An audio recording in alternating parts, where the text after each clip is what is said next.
want to show you the easiest way to save $100,000 when planting your land with a food forest in the most simple way possible, using these air prune beds. So what we're going to look at is the actual construction of them. We're going to take the measurements, all the technical details of how to set them up. Then we're going to look at the air prune bed map, the actual map of how the numbers work to save $100,000 when planting your land out with a food forest. And then we're going to look at the actual planting of one of the beds. We have a bunch of seeds right here we're going to plant into one of these air prune beds.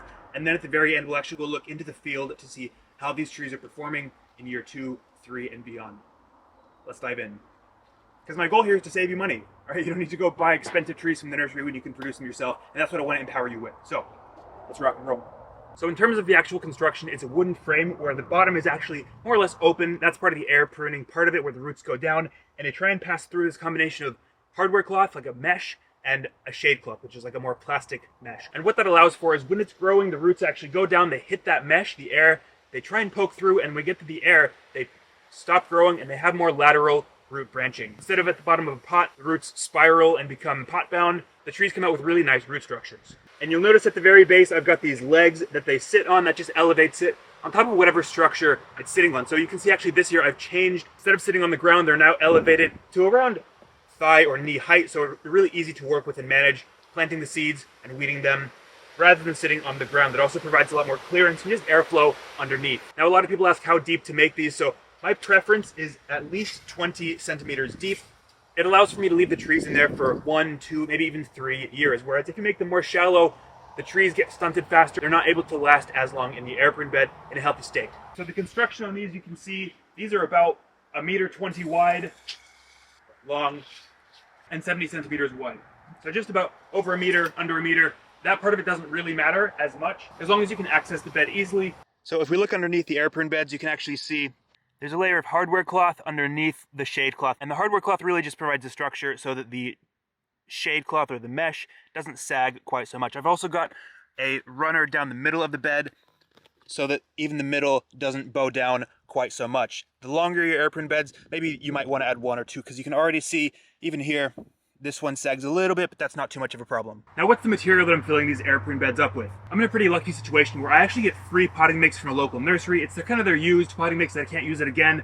And so I just got free access to that. But the first year where I was doing this, I wasn't actually using potting mix. And part of the reason is that a lot of these tree seeds, which is what you're doing in here, you're not growing vegetables in here, but they're for tree seeds. They come with their own nutrient packet, right? That's what a seed is. It's a packet of nutrients to help it develop. And so the first year I actually was just using really coarse river sand and a little bit of native soil from our land, just to get them used to the conditions. But the key here is that you want nice, free draining mix, whatever combination you're choosing. So you can add perlite, you can add river sand. We've got a lot of pumice in our soil. So just something that's really nice, free draining. It'll hold on to moisture, but it's not going to be really heavy and prevent drainage. But it doesn't have to be super nutrient rich stuff. And one difference that I'm doing compared to a lot of the other people who are making air prune beds, especially people like Sean from Edible Acres, which is where I first learned about these, Sean and Akiva Silver in New York, and the guys in Germany who are doing this at Gutenbozo, the biggest syntropic site in Europe, which I felt really validated seeing them use air prune beds because I've been preaching this for like 5 years. But the thing they do differently is they actually build a top cage that's removable for their air prune beds. Now, this is useful if you have rodent pressure, and I actually did this in my first year. My very first air prune bed, I had a top removable cage, and it was super useful. But to be honest, in my context, I found it plenty good to put an initial hardware cloth on top to prevent any rodents or birds from getting at the seeds. And then once things start to germinate and poke just barely through this mesh, I'll just take the mesh off. And then, as you can see here, our trees are nice and happy and unbothered by any rodent pressure after they've germinated. And what I'll do when I'm attaching this hardware cloth or the shade cloth is, whether it's on the top or the bottom, I'll actually just use these little staples and hammer the material onto both the top for protection and same on the bottom for the shade cloth and for the hardware cloth. And then I use these bugles because they're really strong to connect all the pieces of wood together. So before I show you the air prune bed math, I want to say my point here is to save you money on your food forest project with your land. So you don't have to go spend tons of money on grafted trees that are probably going to suffer, because most of the healthiest trees in my system, actually in fact all the healthiest trees in my system, are grown from seed in air prune beds. And what I've noticed even is that the seeds that I directly plant in the lines are actually less healthy in many cases than the ones that I put in the air prune bed first. And so have a healthier food forest, do it more cheaply, and my whole goal here is to save you money. And that's actually the same goal as I have with my mentorship and community, the Food Forest Fellowship, where we've actually upgraded it. So now we're doing one-on-one sessions. I'll dive in with you. We'll look at maps of your land, one-on-one together, to save you money, right? My whole goal is to save you more than it costs to actually join the membership. And so if you're finding this helpful, imagine what I can do for you one-on-one looking at your land. You can find the link below. But with that being said, let's dive into the Air Prune Bed math. So for this example, we're actually going to use these cherimoya seeds because, well, it's a fruit that grows really well here. It's the example that we're going to actually be doing together. So this is the example. For every cherimoya fruit, I'm getting about 50 seeds, right? Anywhere between mid-40s to upper 50s just with this particular batch. Now, I had 7 fruit here. So this is 7 fruit worth of seeds that we have for the cherimoya. And so we've got 7 times around 50 seeds. That means we roughly have 350 seeds. And so if we just look online, a rough estimate of a seedling grown cherimoya tree in New Zealand is about $15. Now you can buy a single cherimoya fruit for about $5 depending on where you're going. And so already spending $5 times 7 to get 350 seeds, multiply that by 15, the price of a seedling, already that's saved you $5,200 just for a seedling. That's not even a grafted tree. For a single set of seedlings of cherimoya from your 7 fruits, you're already saving $5,250 minus the cost of whatever you paid for the fruit, which, to be honest, you could probably just barter, trade some other things, or find 7 fruit either at a store, a local grower, or just trade some time or another fruit. It's not hard to find, whether you're looking at cherimoya or other local growers, whatever people are growing in your area.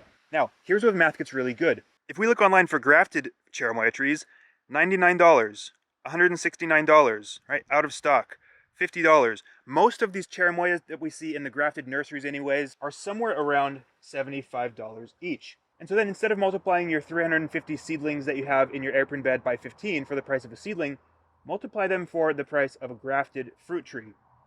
Suddenly, that's $26,000 saved, basically free, aside from the cost of the Air Prune bed and whatever you pay for your 5 cherimoya. And here's where the really simple math comes in is you're not just doing that with your cherimoya, you're doing it with multiple species. Say you have 4 Air Prune beds, 4 different species, you're saving over $100,000. And that's how we get to this big $100,000. And that's just a really simple setup with 4 different species in your Air Prune beds. And so the great thing is you wouldn't expect a jar of seeds like this to be worth $25,000, of course. And that takes time. It takes time for the seeds to grow.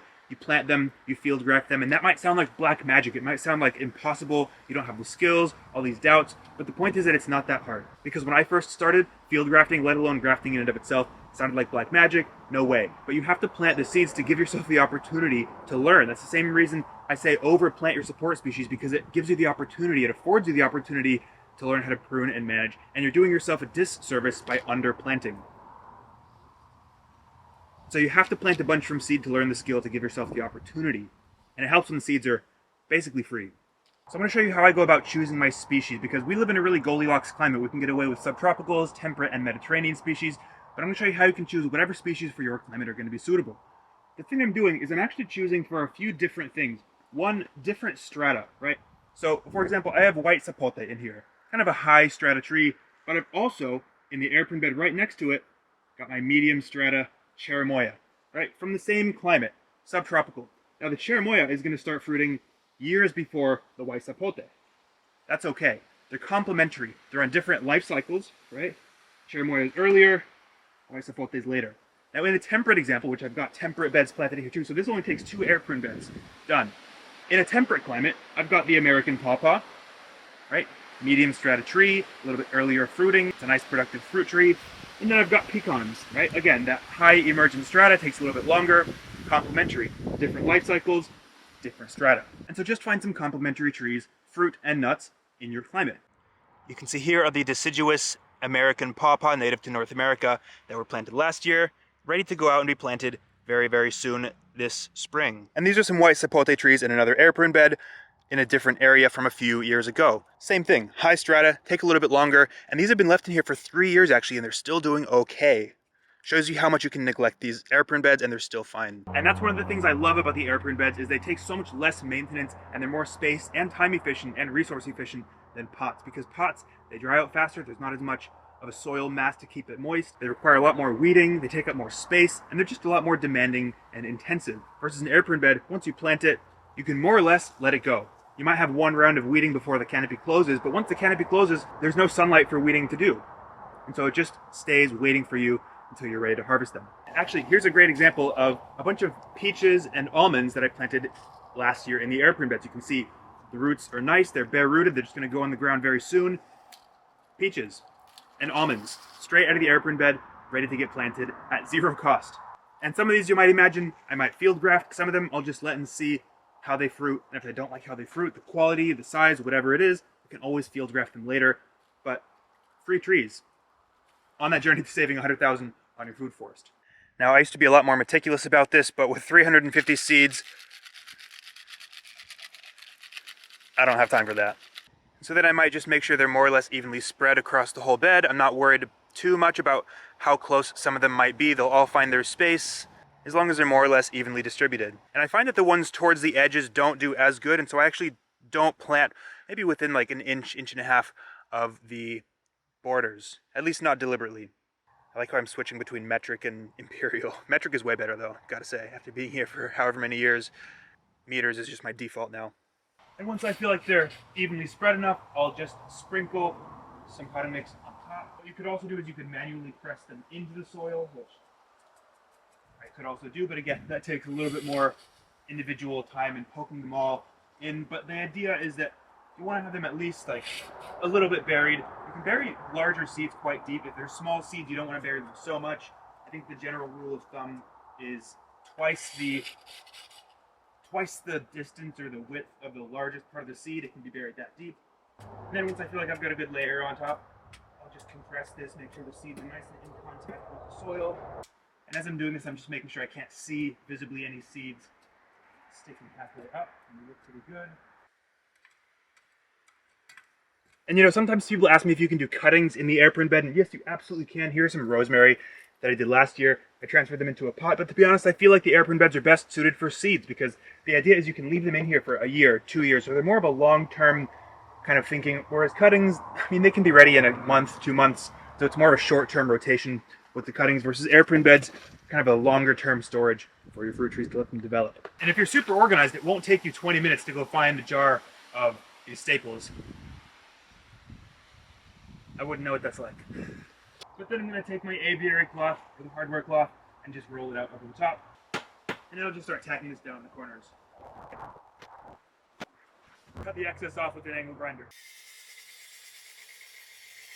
And if you're going to do this my way, where you're not building a top, just make sure you leave a little bit of room at the top of these little staples so you can pull them out a little bit more easily once the trees are developed. Because if you're doing it this way, you don't want to let them grow too much through here because then it's going to be really hard to pull off without damaging your trees. Now this strategy works really well in companionship with the global planting strategy. Global planting is where you plant the whole area that you're going to want to tackle in food forest in the next 5 or so years. You plant your support species globally in the first couple years, and then you fill your air prune beds up, and so that in the meantime, your land is getting better with really resilient trees that can tolerate neglect, tough conditions, your local pioneer species, things that are from your local weedscape. So the conditions across your land are improving because by the time you get to the back paddock, maybe 3 years down the road, you've got your support trees there generating biomass, creating really nice conditions. And in that same year, you've got 3-year-old trees from your air prune beds ready to rock and roll. So that's how the air prune bed strategy is a big part of the global planting strategy. Pioneer species in the field, and your high value trees in the air prune beds. And there we go, that's all done. We'll just wait for these to start germinating, poke a little bit through, then we'll remove this. And that's how you save thousands of dollars on your food forest with your air prune beds. Super low maintenance once you build them. Now let's go check out the trees in the actual field that have been grafted and some that have not been grafted and see how well they're doing. So here's an example of one of those cherimoya trees that was planted 2 years ago out of the air prune bed. This one was not field grafted. I do 50-50 field grafting so that some of the genetics can express themselves and the others I'm getting a consistent, reliable variety. But this is, you know, up to shoulder height. I'm 6'2", so these are really, really healthy, especially considering that we're getting frost right now. We just got frost this morning, and here in the food forest where there's a nice microclimate, right, we've got a bunch of emergent trees, a nice microclimate canopy. They're still looking really good.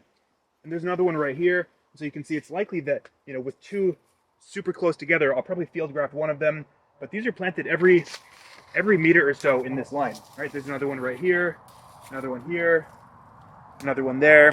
And so they're super dense because this is a target crop for me. And because they're so cheap, they're almost free. That's why I'm getting away with planting them so densely, because, well, they're basically free. And so this is the strategy. Plant air prune beds so you can have an abundance in your system. You're not worried about trees dying, because when you have them planted super dense and they're basically free, you have a lot more, you're a lot more relaxed about it. And you can see the conditions that these support trees are making, all the organic material underneath. You can't beat it. These trees are so much more healthy than the ones that were grafted and planted. A lot of them died because of the tough conditions, and, you know, it just makes sense. We'll go find a field grafted one.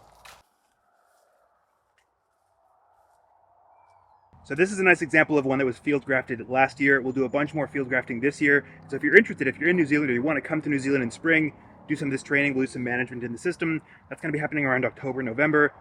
It's free for fellowship members. So join the fellowship, get your one-on-one support, come do personal trainings here at the farm, and learn how to do this, because it's actually not black magic. This was my first year doing this last year, and take a look at this.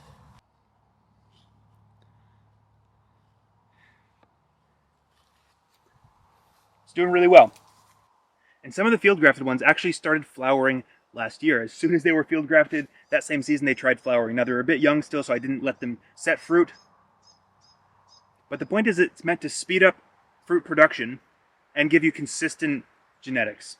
Hopefully that was interesting, useful, save you some money in your food forest. If you want to join the free food forest community, the food forest family, the link is below. Dive in there. There's a ton of great discussions going on, and sometimes we do live events. We're actually going to do one really soon in there with a commercial grower doing agroforestry. And let me know what you want to see more of. If this was useful, what you're most interested in.